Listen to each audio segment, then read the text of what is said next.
Fazia tempo, muito tempo, é assim que a gente faz, né? Porque assim é dinheiro. Fazia tempo que eu queria entrevistar o professor João Ferreira Santos. E ele lançou um livro, mandou para mim, mas o livro não chegou em minhas mãos. Mas hoje o livro está aqui nas minhas mãos e ele está aqui presente para a gente conversar. Professor João Ferreira, é um prazer recebê-lo aqui, viu? Prazer é nosso, Samir. Muito prazer. Eu gosto de conversar com pessoas inteligentes, pessoas que acrescentam, pessoas que somam, pessoas que trazem ideias, pessoas que querem melhorar o mundo, porque essa é a tarefa de todos nós cristãos, não é? Pois não. E Jesus foi um belo mestre que passou por aqui, numa época em que ele não podia dizer tudo, nem esclarecer tudo, mas ele disse o suficiente para nos indicar os caminhos, né? Pois não. O senhor é cristão? Sou batista. Aqui, vida cristã. Os batistas são evangélicos antigos. Não é? Vida cristã e participação política. Hoje em dia está se exercendo a vida cristã na participação política, professor João Ferreira? Samir, nós temos o discurso real e o discurso ideal. Tem o ideal o ideal geralmente e prevalece o o ideal. Pois não. O ideal era que a vida cristã e a participação política acontecessem interativamente. E o mundo seria bem melhor. Porém, quando se procura fazer da religião um aparelho ideológico de Estado e usar a religião sob astúcias, visando o benefício de alguém em particular e não o bem-estar coletivo, aí a religião sofre porque ela sai do seu local, ela se desloca, ela perde a razão de ser. E muita gente, nesse deslocamento, nessa perda de razão, termina enveredando para elucubrações religiosas que são perigosas. Por exemplo, eu vi um jogador dizer: olha, eu tenho certeza que nós vamos ganhar esse jogo, Jesus está abençoando nosso time. Olha, Jesus não tem preferência por time, por que é que ele vai ficar contra o outro time? Isso já passa um pouco do limite, né, professor? Pois não. Na realidade, a divindade antiga, que era patrona dos Jogos Olímpicos, era Zeus. Era Zeus. E o próprio Zeus não tinha preferência por times, porque naquele tempo não existia essa nomenclatura de times como existe modernamente. Hoje muita gente diz com frequência, professor João Ferreira Santos, se Deus quiser, o meu time vai ganhar. Quer dizer, Deus vai determinar que aquele time ganha e vai dar as costas para o time adversário. Não é correto isso. Esse não é um sentimento cristão limpo, como deveria ser, não é, professor? É verdade. Deus é Deus transcendente e imanente. Quer dizer, está em todo canto, ao mesmo tempo, e ele olha a sua criatura como um todo, sem preferência. Então, veja bem, um verdadeiro pai, não é? Uma verdadeira mãe, tem diferentes filhos, mas como pai e como mãe, olha com o mesmo carinho, a mesma atenção para todos os filhos. E às vezes tem um pouco mais de atenção com aquele filho que precisa de mais atenção. Isto. Então Deus, nessa figura, olha a todos nós com o amor, com o carinho, com a misericórdia, com a atenção. Uma vez eu estava entrevistando um padre respeitável, mas eu disse: padre, Jesus nunca disse que era Deus, ele disse: o Pai que me mandou. Não é verdade? Jesus foi o Filho do homem. Mas muita gente confunde Jesus com Deus. Uma vez Hebe Camargo disse: eu quero que todas as Nossas Senhoras, eu entendi, ela quer dizer Nossa Senhora do Bom Parto, Nossa Senhora da Conceição, Nossa Senhora da Penha, Nossa Senhora do Carmo, mas a Nossa Senhora é uma só, porque Jesus só teve uma mãe. Então, essas coisas são vírgulas que devem ser bem colocadas no texto que rege a vida da gente, não é, professor? Com certeza. E naturalmente, quando a gente fala assim, então existem níveis de linguagem. Então a gente tem a linguagem popular, a gente tem a linguagem mais acadêmica e tem a linguagem científica, a linguagem epistemológica, que é a linguagem técnica. Aí a gente precisa justamente fazer a diferença entre as linguagens usadas. Esse seu livro, Vida Cristã e Participação Política, qual é o conteúdo dele? Ele leva a que conclusão? Pois não. Nós procuramos defender uma modesta tese nesse livro que tiramos da filosofia platônica, filosofia antiga, o mestre da academia, Platão. Platão disse lá, em relação à cidade antiga de Atenas, o seguinte: a cidade está enferma, mas a educação é o remédio que pode curá-la. Eu vou ter a ousadia de dizer que o mundo está enfermo. O mundo, a cidade, a sociedade está Você realmente... viu agora em São Paulo, as duas moças se juntaram para matar uma família, matar pai, mãe, irmão. Já houve aquele caso daquela moça também que matou a família há alguns anos em São Paulo.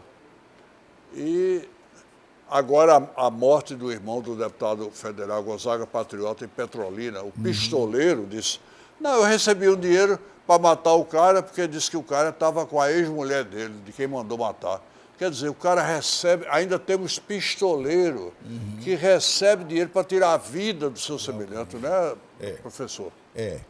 É um sinal terrível de enfermidade do espírito humano. Então, a educação, em qualquer nível que se expresse, ela deve, como dizia São Tomás de Aquino no passado, ela deve suscitar mais do que imprimir. Embora a gente não negue também que há uma impressão na educação. A educação geralmente imprime valores, imprime culturas, mas é preciso suscitar no indivíduo o seu pensar, o seu querer, o seu proceder, para que as pessoas sejam melhores pela educação. Professor João Ferreira Santos, eu acho que a educação, muita gente pensa que é só instrução. Instrução é uma coisa. Vai para a escola aprender as matérias, etc, etc. Mas a educação, ela começa em casa.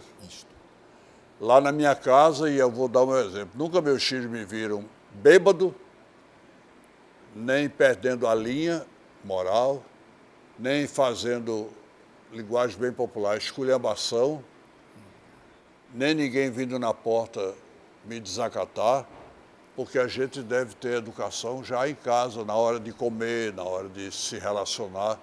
Então, a educação hoje, cada vez mais, é fundamental, não é, professor? Com certeza. A educação tem um sentido muito amplo.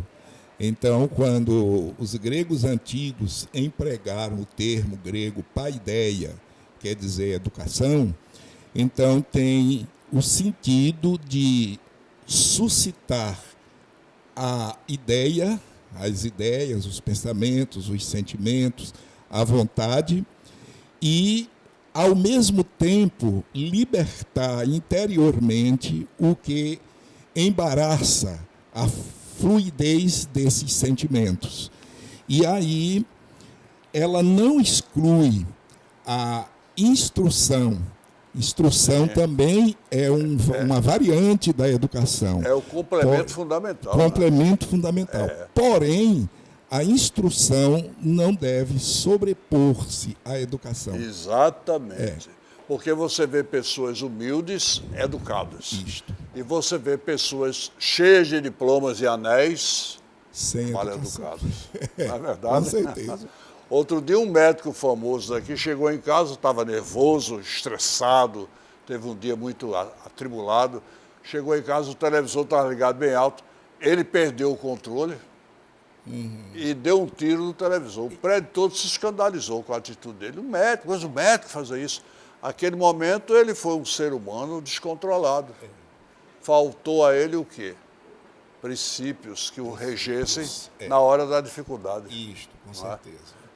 E eu vou dizer uma coisa para você. Uma vez eu estava conversando com o Dom Helder Câmara, ele disse, Dom Helder, o catolicismo é majoritário do Brasil, ainda é.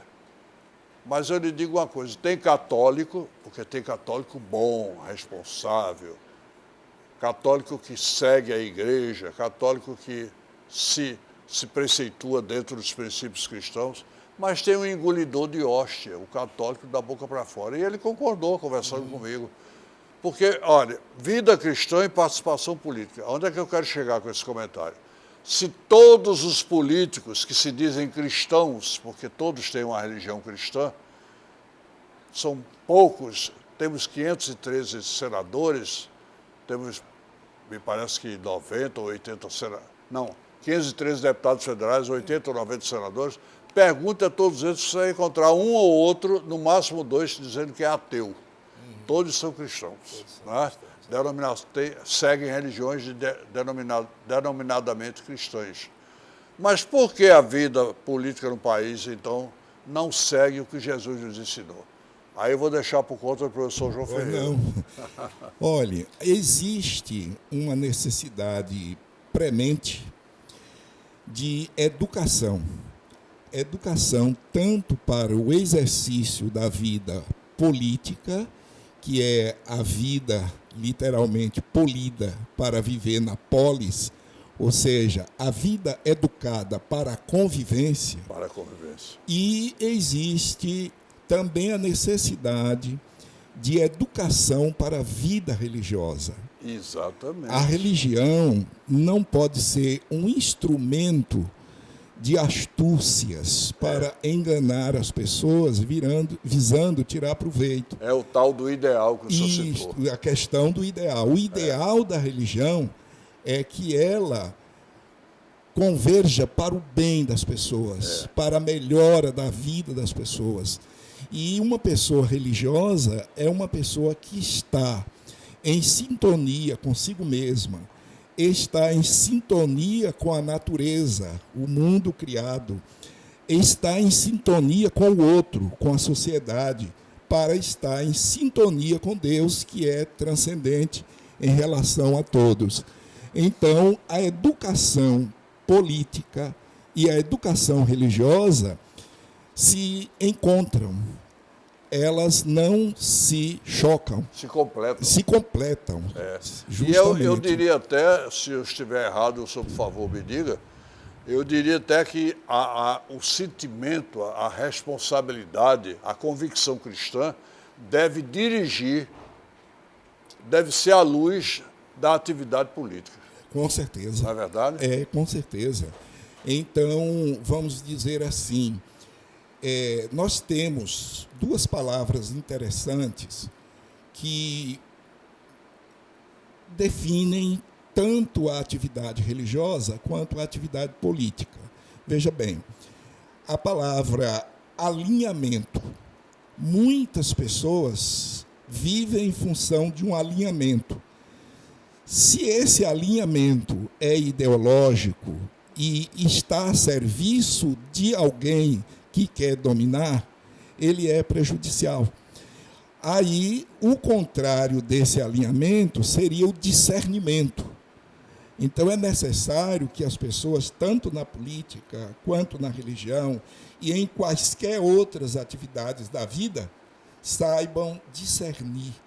Somos seres pensantes, somos seres racionais, como se diz, capazes de discernir, capazes de escolher, quer dizer, até uma palavra bíblica antiga, escolher entre o bem e o mal. Então passa pelo discernimento. Não tem erro quando você escolhe entre o bem e o mal. Ou você vai com o bem, ou você vai trabalhar para o mal. Isto, não é? Isto. Estou entrevistando hoje o professor João Ferreira Santos. Esse é o seu primeiro livro? Não, é não. Não, esse já é o terceiro. Vida Cristã e Participação Política. Eu já volto com ele, o intervalo é rápido. Me aguarde aí, por favor. Sabia